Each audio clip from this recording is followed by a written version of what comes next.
हटाने की साजिश रची, वह फेल हो गई। अब सेना को लगातार टारगेट करने वाली यूनिस बाज नहीं आए और जैसे ही आर्मी चीफ जमा रूस और क्रोएशिया के दौरे पर गए तो यहां पर यूनिस ने उनकी गैर मौजूदगी में 5 आर्मी अफसरों को हाउस अरेस्ट करवा दिया और तो और उनकी गैर मौजूदगी में ही विवादित खलील-उर-रहमान को एनएसए बना दिया है। अब खलील-उर-रहमान ने वही शख्स है ये जिन पर एक महिला की हत्या का आरोप भी है। पूरी जानकारी के लिए देखिए हमारी खास रिपोर्ट।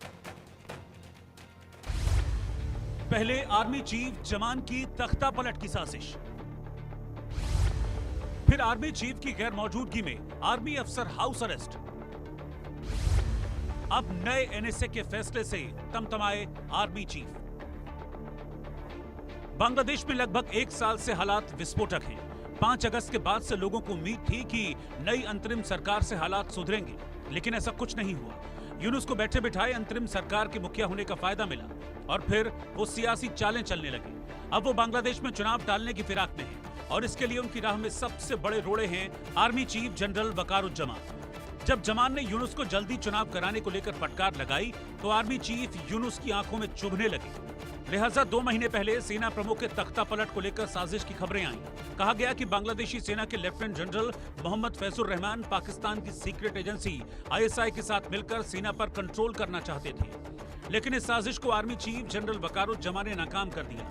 आर्मी चीफ के खिलाफ साजिश आसान भी नहीं है क्योंकि जमान 39 वर्षों से बांग्लादेश की सेना में है। यूनुस को जिबह करेंगे जनरल। बांग्लादेश में तख्ता पलट के बाद भी आर्मी चीफ का कुछ नहीं बिगड़ा और उन्होंने अपने खिलाफ सभी साजिशों को नाकाम कर दिया। देश हित में ही आर्मी चीफ जल्दी चुनाव कराने की बात करते हैं, लेकिन यूनुस ऐसा चाहते नहीं। यूनुस लगातार आर्मी चीफ की गैर मौजूदगी में बड़े फैसले ले रहे हैं और इसके लिए न तो जमान से चर्चा कर रहे हैं, न ही उन्हें विश्वास में ले रहे हैं। ऐसे में जानकार मानते हैं कि मोहम्मद यूनुस जो जनरल के साथ करना चाहते हैं, जनरल ठीक वही मोहम्मद यूनुस के साथ कर सकते हैं। 5 अफसरों की नजरबंद का मामला। आर्मी चीफ वकारुज्जमान जब रूस के दौरे पर थे तब यूनुस ने दगाबाजी के आरोप लगाकर 5 आर्मी अफसरों को नजरबंद कर दिया और इन्हें ड्यूटी के काम से वंचित कर दिया। इसको लेकर कहा गया कि इन सभी ने प्रदर्शनकारियों पर गोली चलाने के आदेश दिए। लगभग 8 महीने बाद इस तरह के आरोप से सभी चौंक गए और समझने वाले समझ गए कि यूनुस सेना पर नकेल कसना चाहते हैं, लेकिन बांग्लादेश की सेना कभी भी यूनुस का काम तमाम कर सकती है। यूनुस के नए फैसले से सेना और सरकार में तनाव।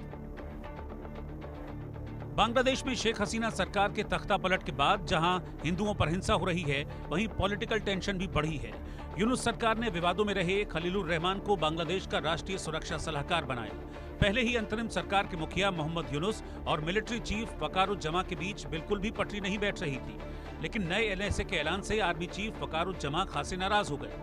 बांग्लादेश की जनता भी सवाल कर रही है कि जब आर्मी चीफ रूस और क्रोएशिया के दौरे पर थे तभी क्यों यूनुस ने बिना चर्चा के खलील को बड़ा पद दे दिया। आपको बता दें कि खलीलुर-रहमान का नाम 2001 में एक सरकारी महिला कर्मचारी की हत्या में भी सामने आया था, इसीलिए आम जनता भी यूनुस से खुश नहीं है।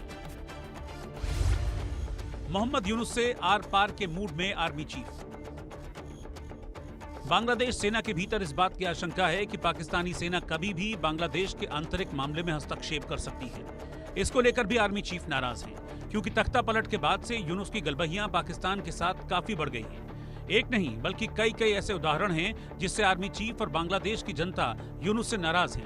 ऐसे में जानकार मानते हैं कि अराजक हालात वाले बांग्लादेश में कभी भी तख्ता पलट हो सकता है और कभी भी जनरल यूनुस को जिबह कर सकते हैं। Bureau report, India news.